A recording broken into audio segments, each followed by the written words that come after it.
Hi, good morning, everyone. We are on 29th of November 2025, and we are live for yet another CMAAO session. Today, our session will be focused on a very exciting and rapidly evolving domain in the modern medicine.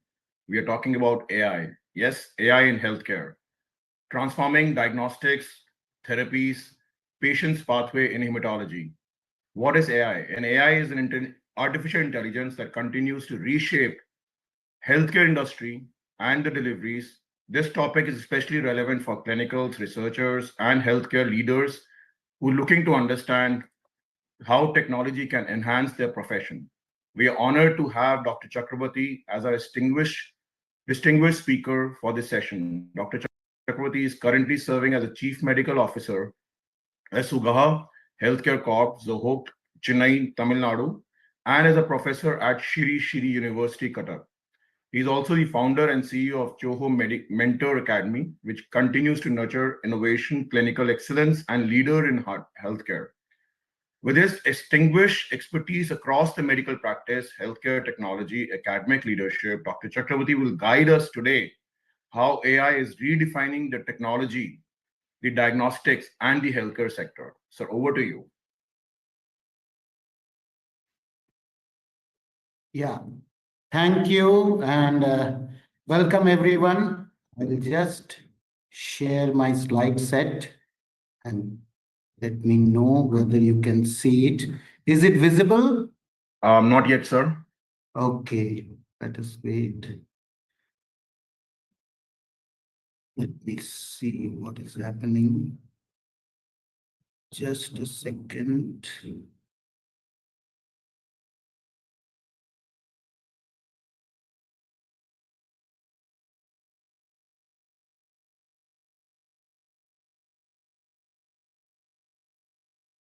Yes, now we can see the slide. You can put it on. Yeah. Thank you. So, we healthcare providers are still behaving as if, it's a newborn and we will wait to see those and all. But I'll try to give you a perspective as we fit in it. So I actually live in a village in Tenkasi, Tamil Nadu, which is the global headquarters of Zoho Corporation. And I bring you greetings from there. Today, what we will discuss is obviously what is AI, especially from the clinician's perspective, from the lab diagnostic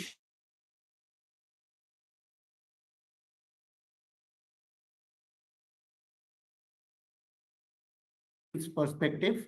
What are the generations of AI using it in hematology today, be it for diagnostics, patient care, and others.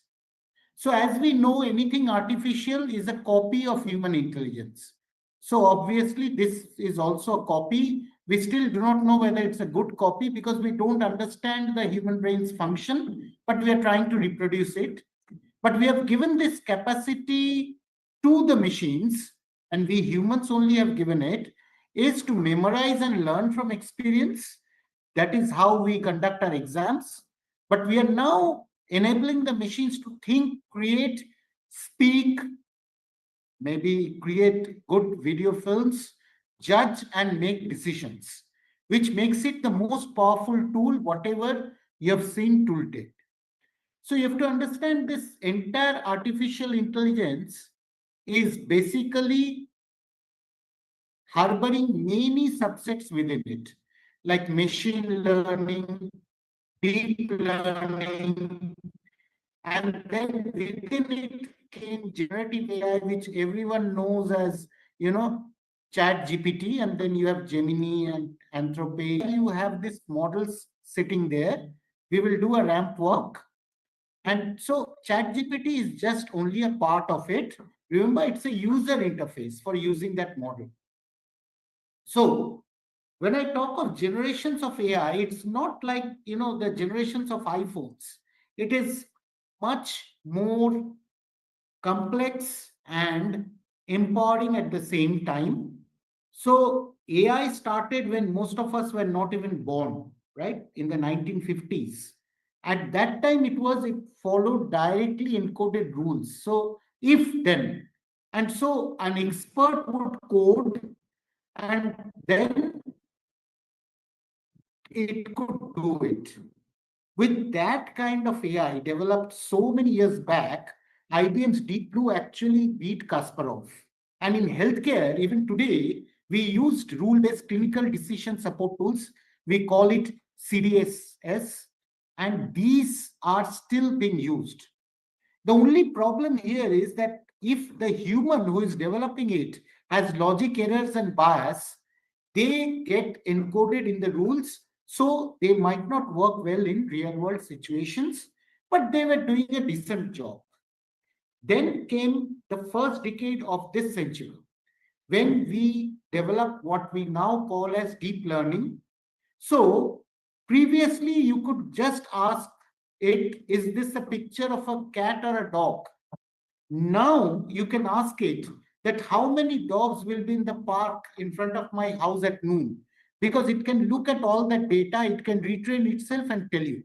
And this is where a major evolution occurred, and you'll see a lot of things in social media like Google's diabetic retinopathy detection, breast cancer, lung cancer screening, skin condition classification, even prediction based on electronic health records as to who will go home and who has a high chance of fatality or severe comorbidity. In fact, whatever you're using in your phone now in terms of automated text generation while you type the first word, and then voice to text, and then language translation, these are all AI 2.0. The only problem with this generation is it has some out of distribution problem, because real-time data often differs from training data. And it is a typical characteristic which we call catastrophic forgetting, right? So it does not remember early parts of a long sequence of tests. And again, the bias which I discussed in 1.0, that has remained. And then came 2018, the foundational models, and which were accelerated during COVID, which can generate new content, perform different types of tasks without new data or retraining. So, it's like an unsupervised intern, but it has some self-supervision. So now it can not only tell you how many dogs and cats will be in the park at noon, but it can tell you the difference between a cat and dog. But the problem is, if you ask it, how does it know? It will not be able to tell you now. So even the agentic chatbots and all are all based on foundational models. In healthcare, you specifically have MedPalm and MedPalm 2 from Google.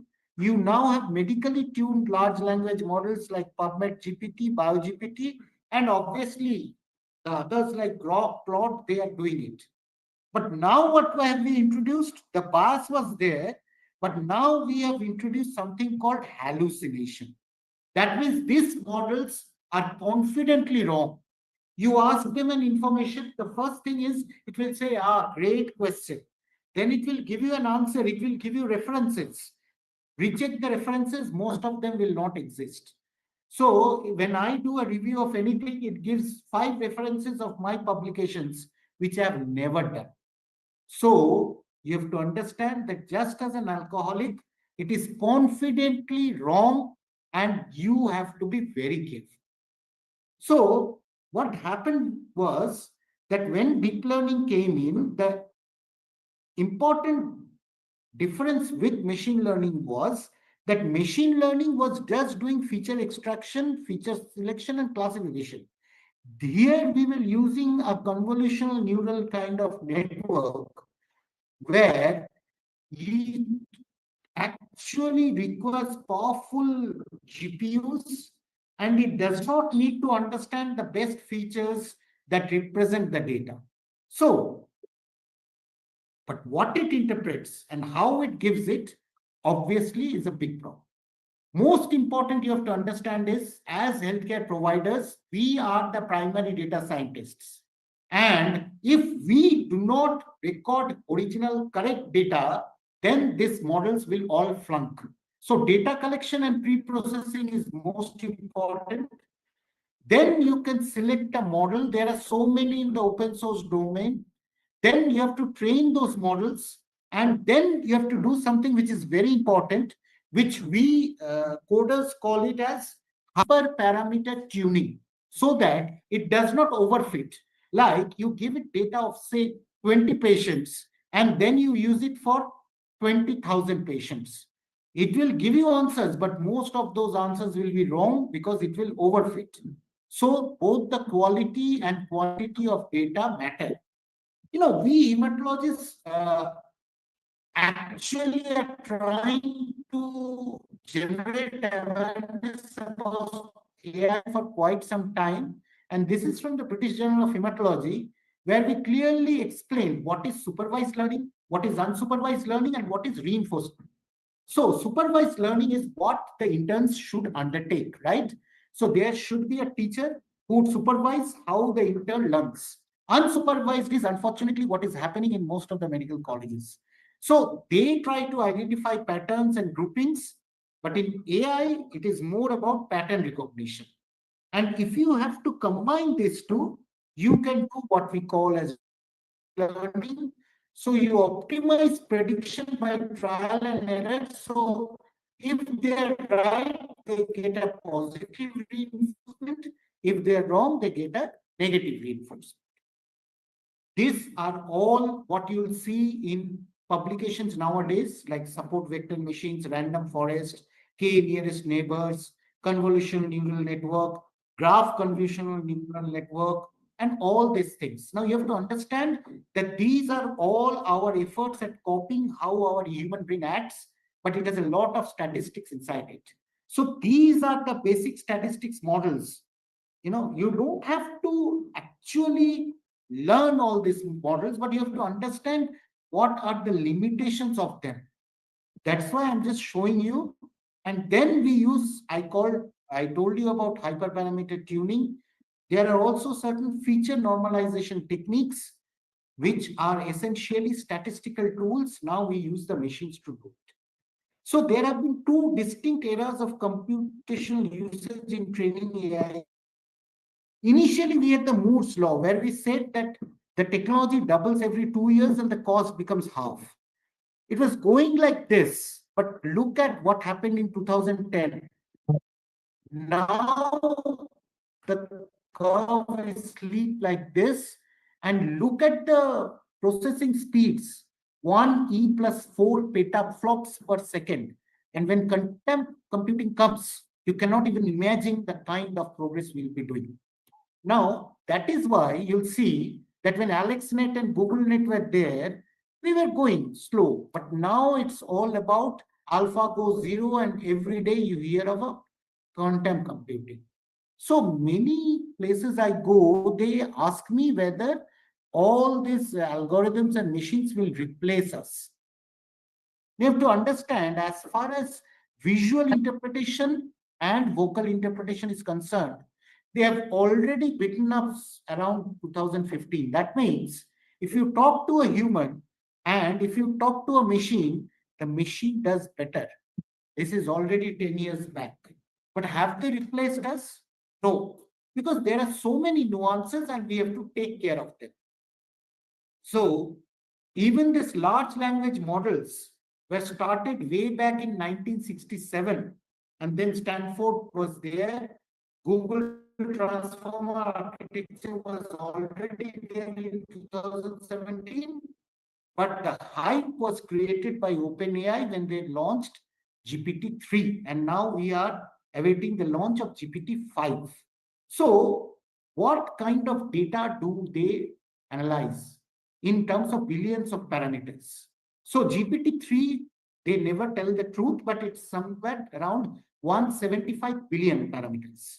Megatron Turing NLG's graphs, 530 billion. We are slowly trying to now approach around 0.8 trillion.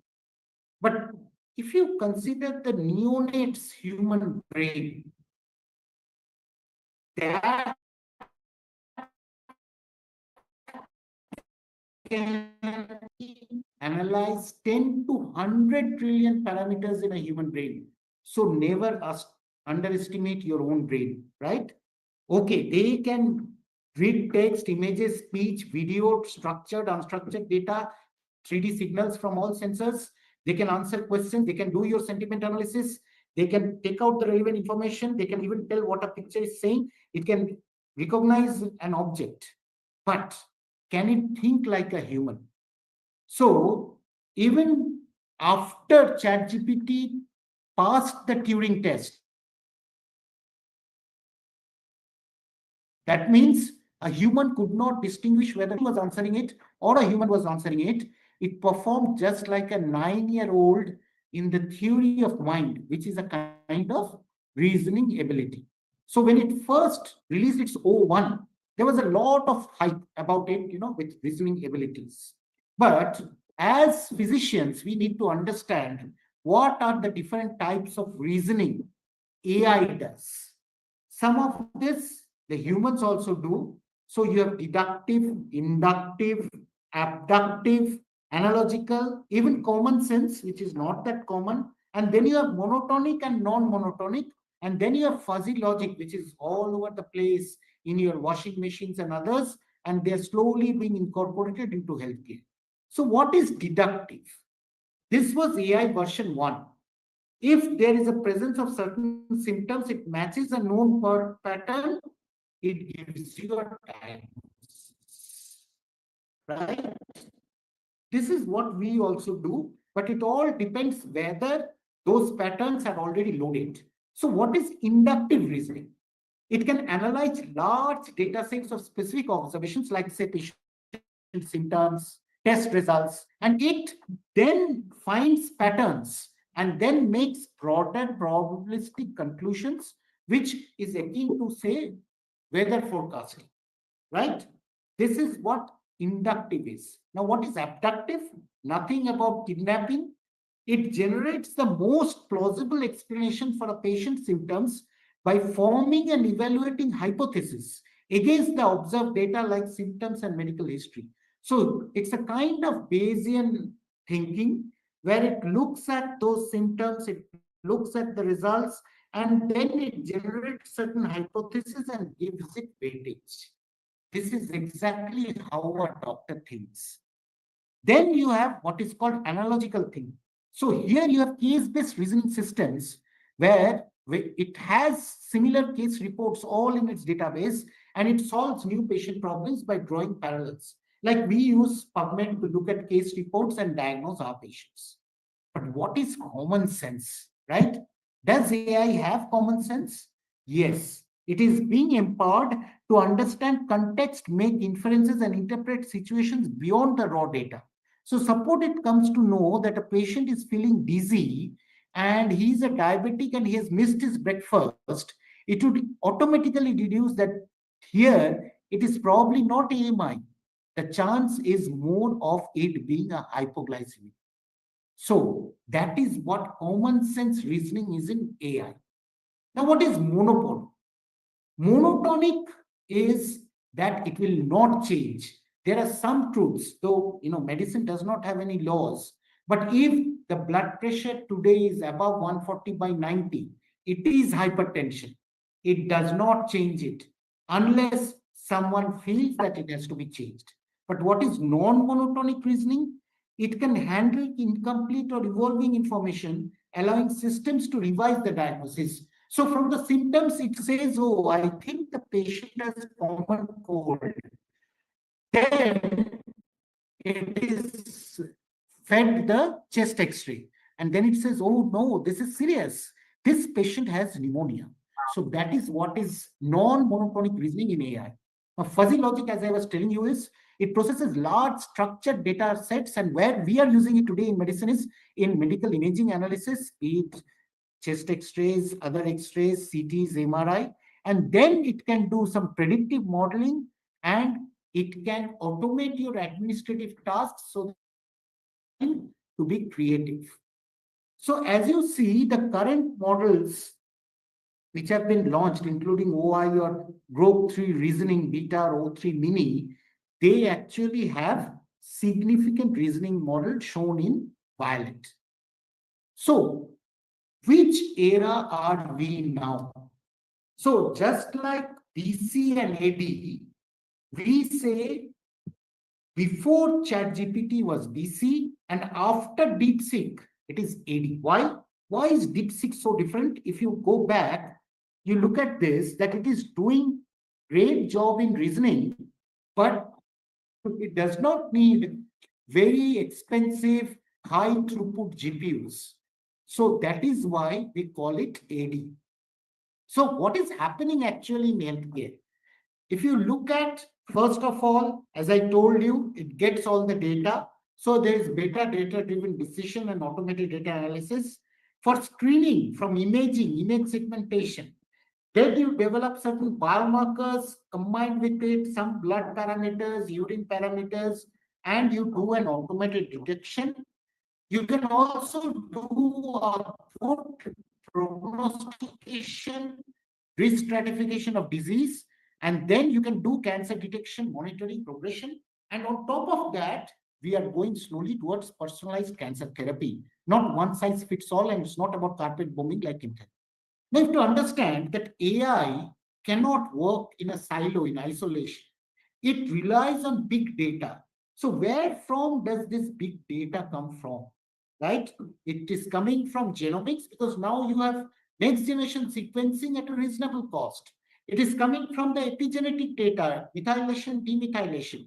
It is coming from the proteomic data using Malditorf and all other platforms. So exactly know after the gene gives the signal what happens to the protein, how the transcriptomics is working. But most important for us, it gets data from electronic health records and electronic medical records. So if you're not using it, where will it learn from? Where will it get the big data from? But I've told you about so many omics. Now the in thing is exosomic, exposomics. So exposome is whatever you're exposed to right from your mother's womb till your death. And there is an environmental exposure and there is a humanistic exposure.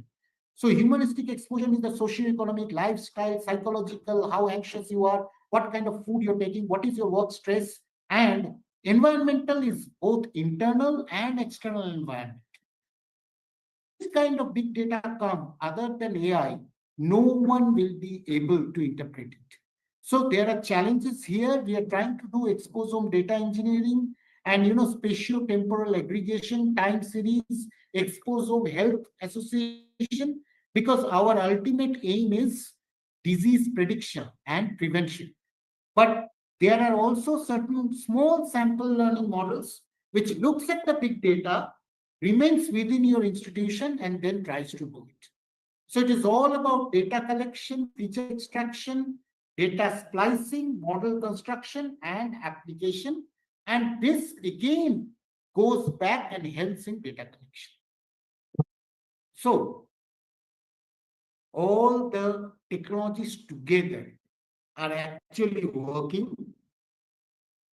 They are working for drug discovery, immunotherapy, patient data management. But remember, all of them have to be robust and safe. Now the question that why AI in hemato-oncology? Because hemato-oncology or hematology in particular stands as one of the most data-intensive medical specialties. It generates vast amounts of information from peripheral blood smear, from flow cytometry, from next-generation sequencing, and even from multi-omic analysis. So this wealth of data actually presents a challenge, but it also gives us an opportunity for the modern clinicians. And where does these diagnosticians face a problem? Cognitive fatigue. If you're having long microscopy sessions, any brain will get fatigued, and you're doing routine work. And then no two hematopathologists can agree on a particular diagnosis. It has been proven multiple times. So even World Health Organization has its own classification, International Cancer Congress has its own classification, and within it you will see that they say ultimately they went into a consensus, but there was some discordant data. And there are a lot of time constraints when processing complex data sets. So these challenges become particularly acute when dealing with rare cell populations, even rare diseases or subtle morphological changes, Now you're doing single gene sequencing. So imagine the kind of data what you are doing. Now, whatever I could make you understand about artificial intelligence, you must have understood that it is very good at pattern recognition, at high dimensional processing, and multi-dimensional integration is what it is capable of. And that's why it does well in predictive analysis, prognostic biomarkers, treatment response. The entire patient pathway can be better if it has certain data. But the critical principle you all have to remember is that it augments rather than replaces clinician. It's a powerful diagnostic adjunct. It enhances human expertise, but you have to preserve the irreplaceable clinical judgment that defines quality patient care. Now, as I showed you the generations of AI, what were we doing in hematology? In 1980s, we have already developed image processing software, automated blood cell morphology. There are European versions, there are now Indian versions, which can assist cytologists in differentiating different types of leukocytes and other abnormal cells. In the last century, we developed rule-based expert systems in laboratory medicine. This I'm talking only of diagnostic hematology, right? And then 2010, when you got those machine learning, SVMs, gradient boosting, so non-linear biological data along with proteomic, transcriptomic data. And then with deep learning, with the convolutional neural network, they have started outperforming pathologists in classifying bone marrow aspirates and medical images, but don't feel threatened. No, they will do some things good, they will do some things bad. Human in the loop is the most important strategy. And today, the generative AI models actually simulate new molecular structures. They synthesize training data. So it's very good for training the future hematologist also, and they can generate explainable insights for precision medicine. But there are certain black boxes there. So this is from an article published in Blood Advances on 6 November. These are the terminologies we are now using. So you might be thinking, what is agentic AI? They are capable of autonomous decision-making, self-directed goal setting. They can work on your behalf, but then it can commit mistakes also. So if I want to demonstrate the difference between machine learning in hematology, deep learning in hematology, machine learning will go through the joint ultrasound images. They will extract the features into algorithms, classify them into patterns, and say whether there has been a bleed or not. Deep learning actually uses neural networks to perform that same task. Sometimes it is better, sometimes it is worse. So in digital morphology, digital microscopes have transformed, like YOLO V10 model now demonstrate exceptional performance metrics, 96.85% accuracy, 96.76% F1 score, 12 distinct white blood cell types. So especially in the districts where you do not have trained pathologists or even good trained technicians, this can create the difference. Even for bone marrow morphology, it can not only diagnose leukemias and other blood cancers, it can also say what is the degree of fibrosis, which even, expert hematologists need some years to learn. And it's a Cohen's kappa coefficient of 0.83. Obviously, nothing is 100%. And then now you have vision language models such as CLIP and MedClip, which generates draft pathology reports by looking at the images, reading the history, reading whatever these systems have generated, and then there is a comprehensive report being generated. Now, flow cytometry is all about data and numbers. So here AI has been in a major role for the last 30 years. So there's a company called BD, they are leaders in flow cytometry. Last year, they have acquired 27 AI startups. So you can imagine what they want to do. You can use 40 different flow colors. You can even do unsupervised clone discovery like flowsome or neighbor embedding technologies, automated gating, because gating is so difficult. You cannot get good flow cytometries even in the major metropolitan cities now in India. And as far as minimal residual disease is concerned or measurable disease, it can detect 1 in 10 to the power of 6 cells. So that is the capability. I'm just showing you this review article. You can read it to understand how we have developed it. This is already 2 years old, but it shows you how the gating is done. And if I, on the left side of mine is the manual gating, on the right side is the automatic gating done by the AI-based machine learning. You cannot even detect a difference. So you just have to run the sample even in a district hospital, upload it, AI will do the basic triage, and then one cytometrist sitting somewhere, flow cytometrist will do. Similarly, it has revolutionized cytogenetics and karyotyping because these are also very monotonous and tedious works. Cytogenetics requires at least 20 years to become an expert. So now you have state-of-the-art transformer-based karyotype systems trained on databases like 50,000 images, which does a lot of work. In solid tumors, now where there's blood flows everywhere, so we already had it. Even liquid biopsy is now helping us to look at circulating tumor cells. AI is helping us in signal enhancement, multimodal fusion, and detecting relapse 4 to 8 weeks before conventional methods. Obviously, this is still experimental. It has a 75% sensitivity, but 98% specificity. We are also trying to integrate our genomic laboratory imaging data with the radiology. So multiomics is a truth today in leukemia and lymphoma. I talked about graph neural networks, graph attention networks, graph transformer networks. All these are already available to every hematologist, and they can start validating it and collaborating. Single cell AI analysis helps us in understanding clone evolution. And we are using it to integrate the big data for precision medicine in AML, which is one of the most difficult diseases to treat. So you take only 30 AML patients, look at their drug sensitivity, look at their expression, and then you look at how you can use different targeted therapies, positive association, negative association, flow it through AI. When quantum machine learning is coming in, Google claims it is already there.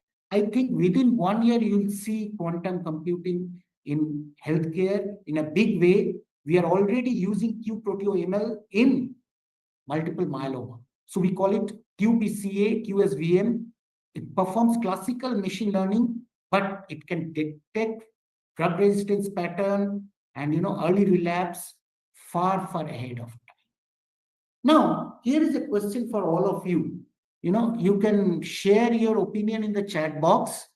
Can you diagnose acute leukemias without using a microscope? That means without looking at the peripheral blood smear. What is your opinion? Is it possible or impossible? Let me show you. We have already developed and evaluated a machine learning model based on certain parameters which are generated by our automated cell counters and our automated biochemistry analyzers. Simple things like fibrinogen, MCV, prothrombin time, LDH, percentage of monocytes, mean corpuscular hemoglobin concentration, age, lymphocyte count, absolute monocyte count, and platelets. It can differentiate between AML, ALL, and acute thrombolytic. Only 10 routine laboratory parameters. It's an accessible technology because you can place these machines even in district hospitals in India. And it can do a rapid triage and it can help us in optimizing resources. The best part of it is an open source. It can democratize advanced diagnostics even when you don't have a pathologist or a good technician. I consider it as a game changer. It is called as acute leukemia prediction system using AI. It can help guide urgent therapies in settings in the emergency so that APML will use them in the first 7 days. You do not waste time. Diagnosed, send them to a referral center and management. So multimodal transformers are the future. There is one MARIA, right? That's an acronym for Multimodal Artificial Intelligence for Hematologic Assessment. This is the approach where everything matters. Clinical history, laboratory parameters, images, and then it generates a specific algorithm, looks at it, and helps you. So in today's hematology, clinical data is coming in, radiology is coming in, histopathology is coming in, NGS is coming in. We are classifying diseases, we are predicting outcomes. So the prognostic scores are changing. Now there are AI-based prognostic scores like in MDS and others. And we are generating digital twins of the patients. So if the entire journey is captured, we can predict what is going to happen. So if I look at hematology diagnostics in 2025, you have cytomorphology, you have flow cytometry and cytogenetics, automated image data processing. This is already a truth. Now, if a lab is not using it, it is wasting its resources, but it has to undergo quality control. So what are the considerations for clinicians? The most important consideration is in your rush to use it, do not compromise the privacy of your data. What is federated learning? Means your data remains within your institution, within your system. Anonymized things go and then they teach the system. It's just like Google Maps. When you see a red road, you cannot identify whoever given it.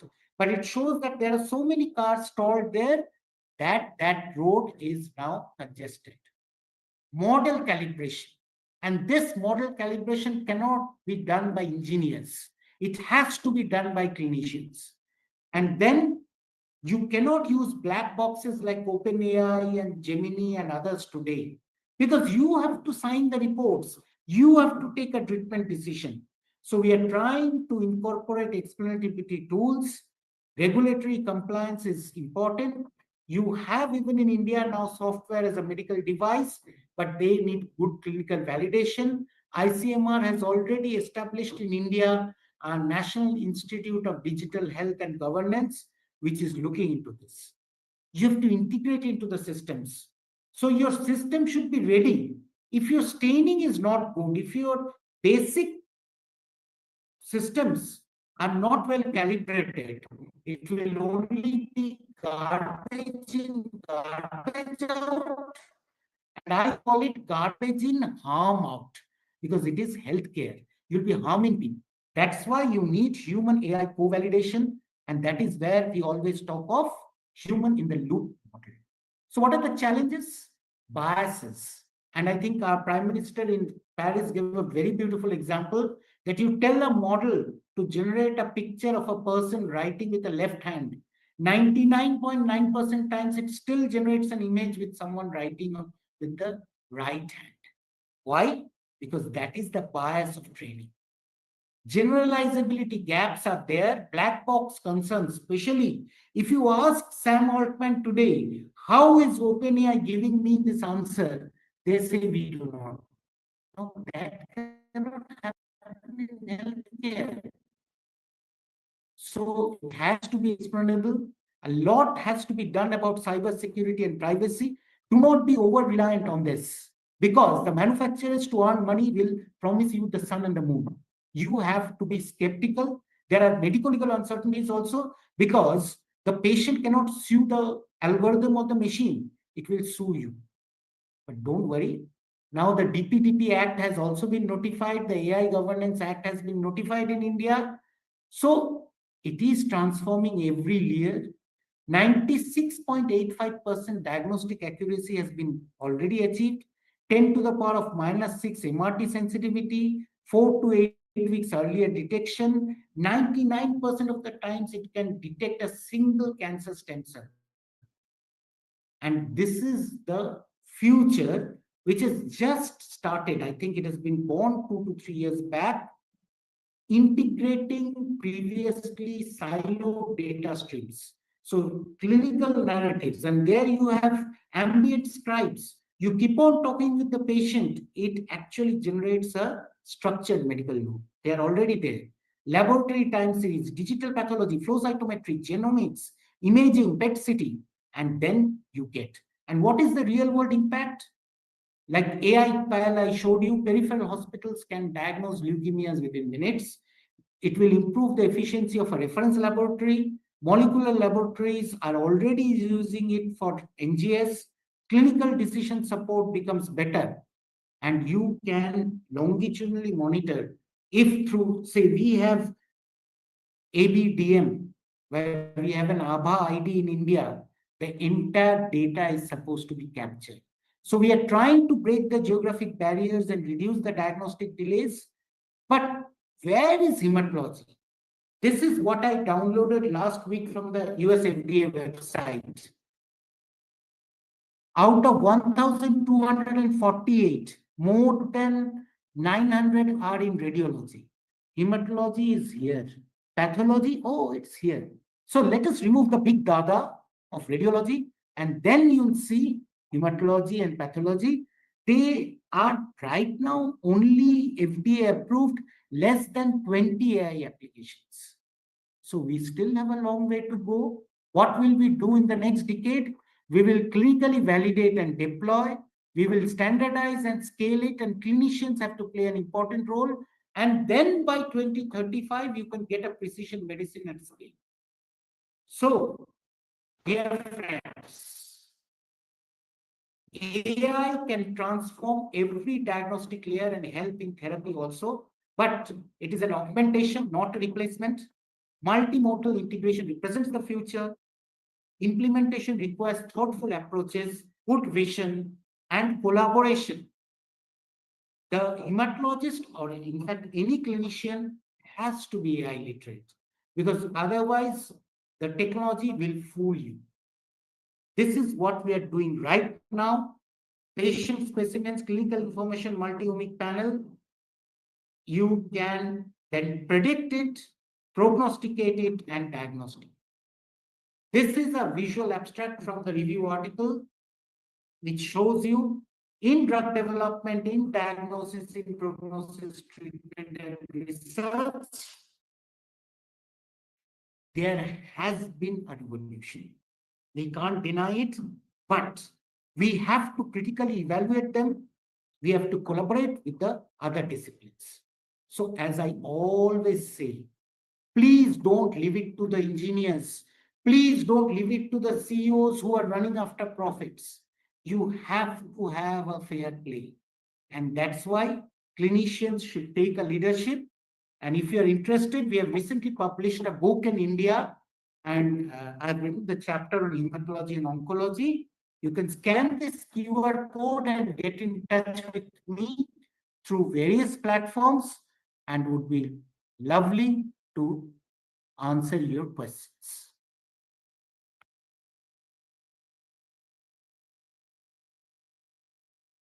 Dr. Chakrabarti, thank you so much. I think it was extremely knowledgeable information about the artificial intelligence. I know we are working a lot of things on, artificial intelligence, including in the medical and healthcare sector.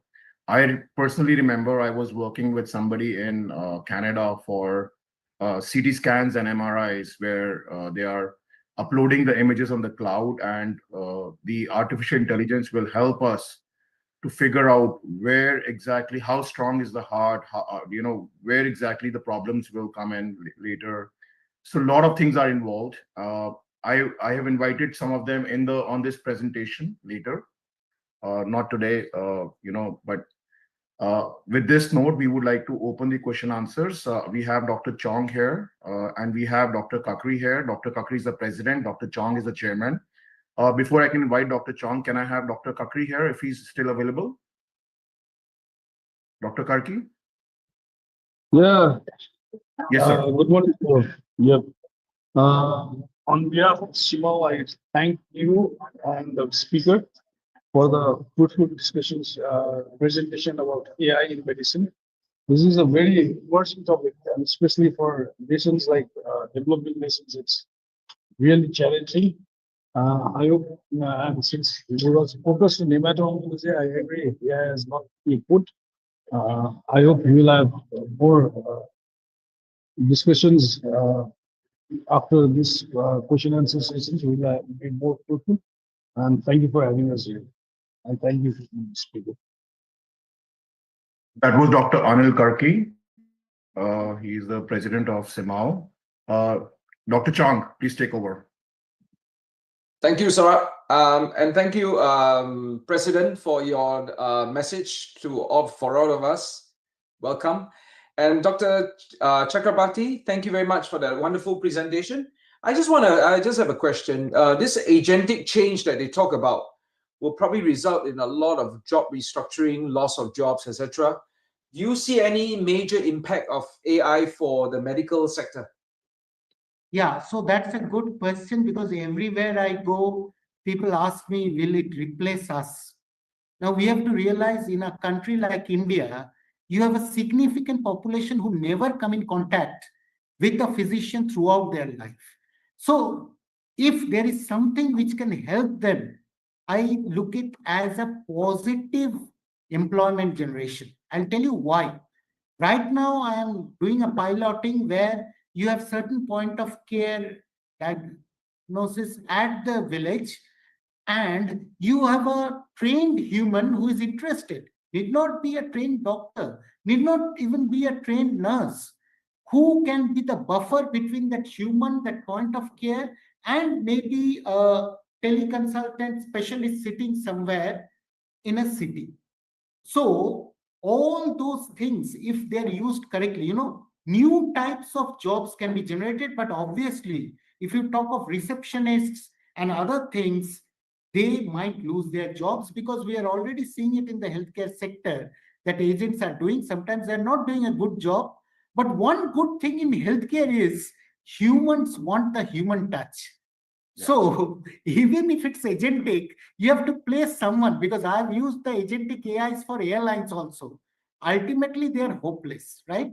Whenever you have a specific problem, they will then take you to a human. But I feel that when they slowly learn, they will do it. And I'll give you the flip side of it. Recently, I work with Sridhar Vengu and he tweeted, so there was some confidential data shared, and then it was said, sorry, the agentic AI is saying sorry. But actually, whether it's the agentic AI or the human, you never know. So humans may blame the agents for all the errors, and then you do not know whom to blame. But yeah, I strongly have suspicions that routine kind of jobs might be lost, but I think it is time to reskill those same people and then take them in, because healthcare itself will grow. It is just that whether we can keep it safe and then it can improve the quality. But I think safety is our utmost concern at this point of time. Yes. Also, the other big aspect about AI in medicine is the medical legal implications, right? As you mentioned in your talk, that you can't really sign off on an AI, right? Or an AI can't sign off on itself and bear medical liability. Yeah. So you still need a human to bear medical liability and legal liability and be accountable. So accountability, medical liability is still it's still something that and will stop. it has to be also in terms of governance. So we are trying to bring out a white paper. What is ethical AI, right? Because even within organization, we are seeing that they are saying, no, we are using it. I say, where is the validation? And what happens if it misleads you, which it can confidently do? I mean, all of us who have used it know how confidently wrong it is. So obviously, those are the emerging frontiers. But what I feel is that we clinicians should not leave the leadership space to others. If we do it, we will suffer. Yeah. So that is one important thing all over the world. I actually request all the healthcare providers, even the nurses, even the medtechs, that they should not leave the space just to the technology or the technologists. This is my humble request. I also, when I use AI sometimes to search for certain things, I find that the way I question the AI is critical. But the problem is that the layman can't question it the way we question an AI on a medical topic, because we will be questioning with a certain kind of thinking, and we question the AI with a certain kind of thinking, then we come up with a very, very good outcome. But if a layman doesn't understand how to question the AI, then it doesn't derive the value that so you need some thinking in your brain before you actually use the AI. Absolutely. So, even when those other courses came in, like Coursera and others, we realized that it was not helping the people. It was helping experts who had some knowledge and they were helping it. Here also it's the same thing. So when a patient comes to me that ChatGPT has told me this, I said, see, you have to understand that ChatGPT is a friend sitting by my side, but it can be an enemy to you depending on the kind of illiteracy you have. So be very careful, right? So we can see how powerful a tool it is, because we will know how to question ChatGPT on a medical topic, whereas a layman would not know how to, and we'll be able to derive the biggest value from a ChatGPT questioning. Absolutely. Yes, I think these are some of the issues that we are all struggling with in AI. It's not exactly, and of course, I also worry about whether any of my proprietary reports and so on, because I write a lot of reports for my patients. I also worry whether this will be sucked up into the cloud, like a lawyer worries about his format and his templates being sucked up into the AI cloud. And then he loses all the proprietary. That is why I talked of federated learning. Federated learning is supposed to take care of that. And now in India also, just like GDPR and HIPAA, we have a DPDP also. So we have to be very careful. Even when you use ChatGPT, if you go to the settings, you can at least, I don't know how much they are lying out there truthful about it, that you can say that don't use my data to train the system, right? Yeah. And if you have to do it, it has to be in a totally anonymized layer. So now even the LLMs are good at coding all those. So, but remember, it does not forget anything. Yeah. So if I tell it to forget also, and then I ask it, okay, what did I ask you to forget? It will tell, oh, you asked me to forget your name. And your name is this. So it never. Dr. Ashraf, Prof. Ashraf, you have a question?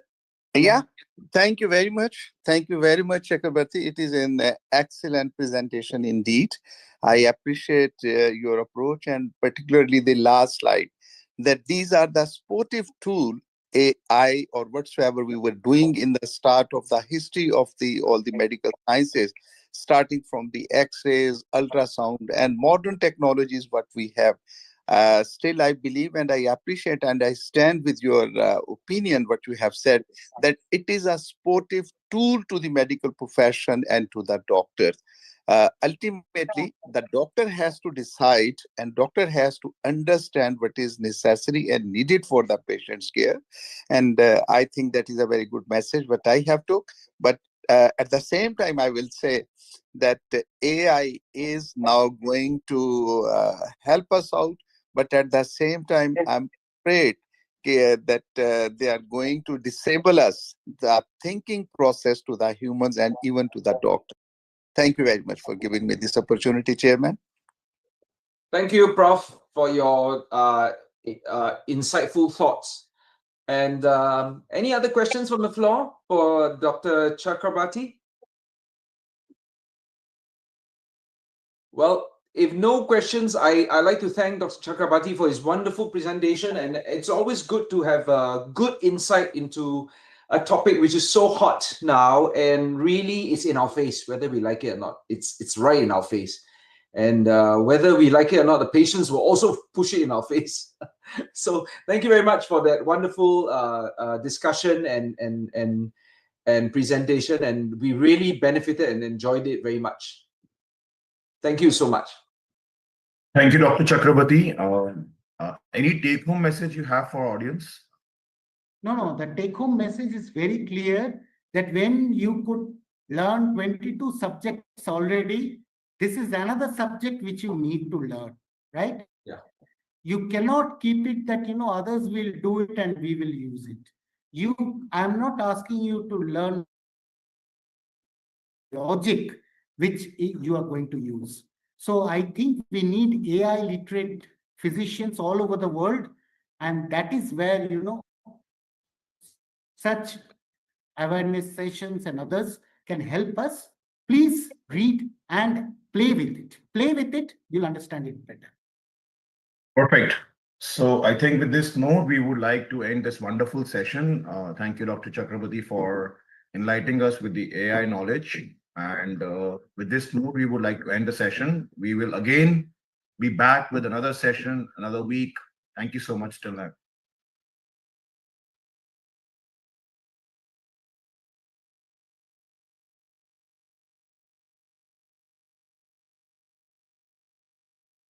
आप हमारे साथ हो. Are you excited?